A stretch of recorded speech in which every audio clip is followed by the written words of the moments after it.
Hello friends, welcome to my YouTube channel Pritam maths में आप लोग का स्वागत है। आज हम लोग आरआरबी एनटीपीसी पटना जोन का फुल एनालिसिस करेंगे। सबसे पहले हम लोग देखेंगे कि क्या सेफ स्कोर हो सकता है, क्या एक्सपेक्टेड कट ऑफ जा सकता है। ठीक है, जो भी बताया जाएगा एकदम सटीक बताया जाएगा, इसीलिए वीडियो को शुरू से अंत तक ज़रूर देखिएगा, तभी आप लोग को सारी बात अच्छे से समझ में आएगा।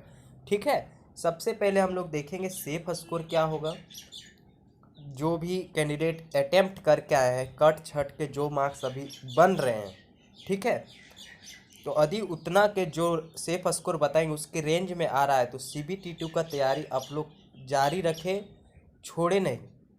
काहे कि एक कोरोना पेंडेमिक जैसे ही ख़त्म होगा उसके बाद ग्रुप डी का एग्ज़ाम शुरू होगा, ग्रुप डी जैसे ही ख़त्म होगा उसके बाद आपका NTPC CBT2 का एग्ज़ाम शुरू होगा। ठीक है, इसलिए समय ऐसा मत सोचिए कि अभी कोरोना बहुत दिन तक रहने वाला है, 2 से 3 महीना में इसका चेन टूटना ही टूटना है। ठीक है, इसीलिए धैर्य बनाए रखें और तैयारी जारी रखें। ठीक है, और क्या एक्सपेक्टेड कट ऑफ होगा वो भी जानेंगे इस वीडियो में।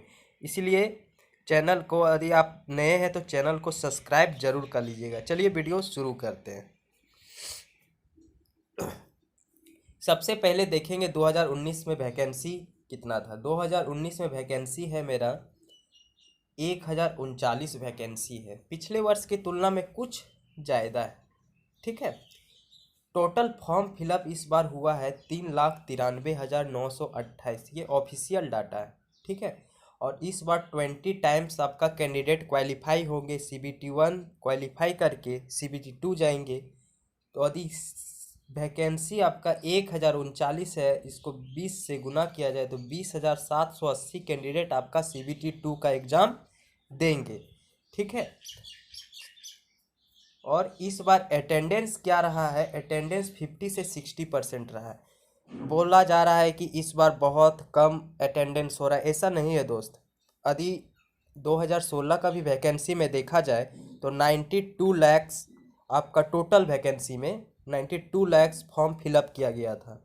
ठीक है, और 56 लाख के आसपास एग्ज़ाम दिए थे। यदि उसका परसेंटेज निकाला जाए तो वो भी 60% के आसपास ही था। ठीक है, इसीलिए अटेंडेंस जो भी कम हो रहा है, मान के रखिए 40% एग्ज़ाम देने नहीं जा रहे, वो वैसे ही कैंडिडेट है जिसका तैयारी बिल्कुल ही नहीं था। ठीक है, और कुछ परसेंट ऐसे स्टूडेंट है जो एग्ज़ाम देने नहीं जा रहे हैं, किसी कारणवश बाई चांस छूट गया, तबीयत ख़राब होने के वजह से, या सेंटर दूर चला जाने वजह से, या ट्रेन बाई चांस किसी का मिस हो गया, इस कारण बहुत लोग का एग्ज़ाम छूट गया था इस कारण। ठीक है, लेकिन मोस्ट ऑफ कैंडिडेट जो एग्ज़ाम देने नहीं जा रहे हैं, सबसे बड़ा कारण है कि उसका तैयारी नहीं था, और जिसका तैयारी है था वो एनी हाउ करके किसी भी तरीके से एग्ज़ाम देने गए ही हैं। ठीक है, तो ये मत सोचिए कि अच्छे स्टूडेंट एग्ज़ाम देने गए हैं। ठीक है, इसलिए ये मत सोचिए कि मेरा कट ऑफ कम जाएगा, बहुत ही कम चल जाएगा, ये आपका मिथ है। ठीक है, ये मिथ से आपको बाहर निकलना पड़ेगा। चलिए देखते हैं। यदि मान के रखिए 55% स्टूडेंट एग्ज़ाम में अपियर हो रहे हैं CBT1 के एग्ज़ाम में, तो 4 लाख के आसपास फॉर्म फिलअप किया गया है। ठीक है, तो 2,20,000 के आसपास अपियर हुआ है CBT1 के एग्ज़ाम में। अब क्वालिफाइंग कैंडिडेट फॉर CBT2 कितना है, 20,780। यदि इसको डिवाइड किया जाए 2,20,000 को 20,780 से, तो अप्रोक्स 11 कैंडिडेट हो रहा है पर सीट। मतलब कि 11 कैंडिडेट में एक कैंडिडेट आपका CBT2 का एग्ज़ाम देगा। ठीक है, बहुत सारे यूट्यूब में हम देखते हैं कि वो कंपटीशन पर सीट निकालते हैं, टोटल वैकेंसी है और टोटल फॉर्म फिलअप में डिवाइड करके और स्टूडेंट को डराया जाता है। वो आपका कंपटीशन पर सीट नहीं है दोस्त, वो कंपटीशन पर सीट आपका CBT2 के लिए। लेकिन एक्चुअल में 11 कैंडिडेट में एक कैंडिडेट को CBT1 क्वालिफाई करवाया जाएगा। ठीक है, ये समझने का ज़रूरत है।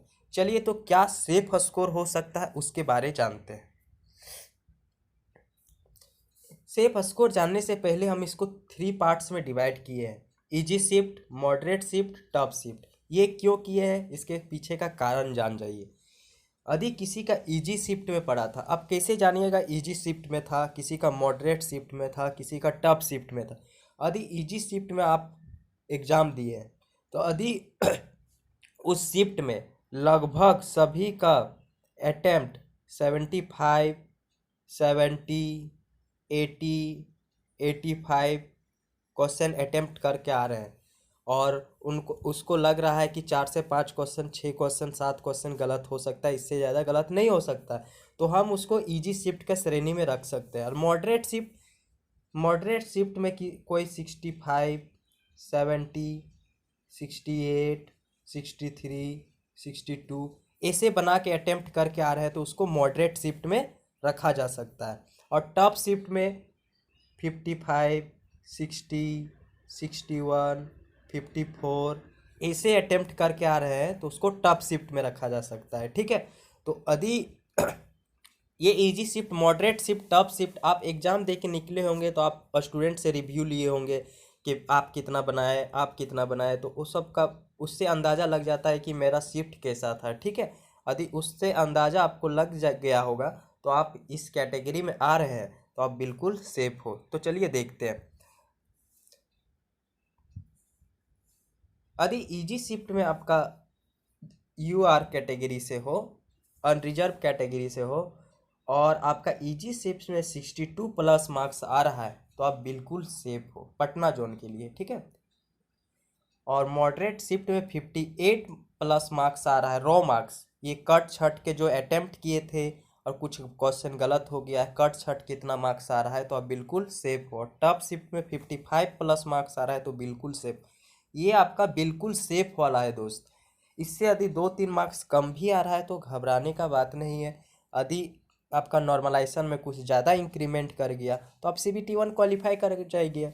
आपका CBT 1 सिर्फ क्वालिफाइंग है। ठीक है, तो इसका मार्क्स तो CBT 2 में जुड़ना है नहीं, इसीलिए ये जो भी रो मार्क्स बताया जा रहा है ना ये बिल्कुल सेफ वाला है। इससे 2-3 मार्क्स कम आ रहा है तो घड़बड़ाने का जरूरत नहीं है।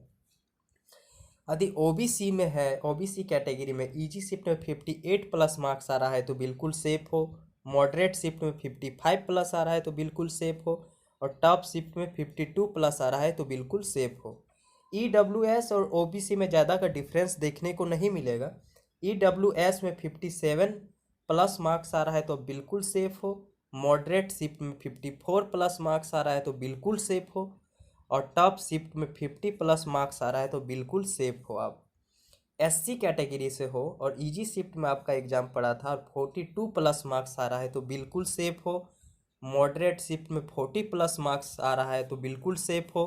और टॉप शिफ्ट में 38 प्लस मार्क्स आ रहा है तो बिल्कुल सेफ हो। ST कैटेगरी से आप बिलोंग करते हो और इजी शिफ्ट में आपका 40 प्लस मार्क्स आ रहा है तो बिल्कुल सेफ हो। मॉडरेट शिफ्ट में 38 प्लस मार्क्स आ रहा है तो बिल्कुल सेफ हो। और टॉप शिफ्ट में 35 प्लस मार्क्स आ रहा है तो बिल्कुल सेफ हो। और कमेंट सेक्शन में आप कमेंट ज़रूर कीजिएगा आप किस शिफ्ट में थे, कितना मार्क्स आपका बन रहा है कट छट के। ठीक है, और कोई भी डाउट होगा तो आप कमेंट सेक्शन में पूछ सकते हैं। चलिए, ये तो सेफ स्कोर हो गया। ठीक है, अब एक्सपेक्टेड कटअप क्या जा सकता है पटना जोन का इस बार 2019 का वैकेंसी जो एग्ज़ाम हो रहा है 2020-21 में, वो जानते हैं।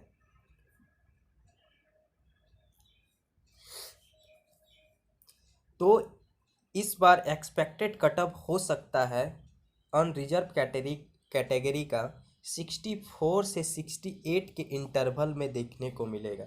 इससे ज़्यादा नहीं जाएगा दोस्त, क्योंकि उसको 20 टाइम्स रिजल्ट देना ही देना है।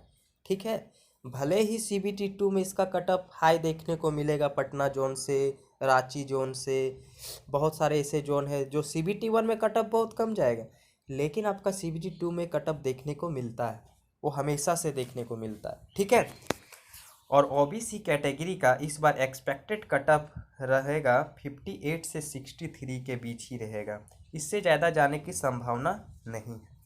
EWS का 57 से 62 के बीच देखने को मिलेगा। SC कैटेगरी का 42 से 48 के बीच देखने को मिलेगा। और ST कैटेगरी का 35 से 40 के बीच कटअप देखने को मिलेगा। ठीक है, ये वीडियो कैसा लगा आपको कमेंट सेक्शन में ज़रूर बताइएगा। और ये वीडियो को लाइक ज़रूर कीजिएगा और अपना जो भी पटना जोन से कैंडिडेट अप्लाई किए हैं दोस्त कोई भी है आपका तो उसको शेयर ज़रूर कीजिएगा और चैनल में नए हैं तो चैनल को सब्सक्राइब ज़रूर कर लीजिएगा। जय हिंद, जय भारत।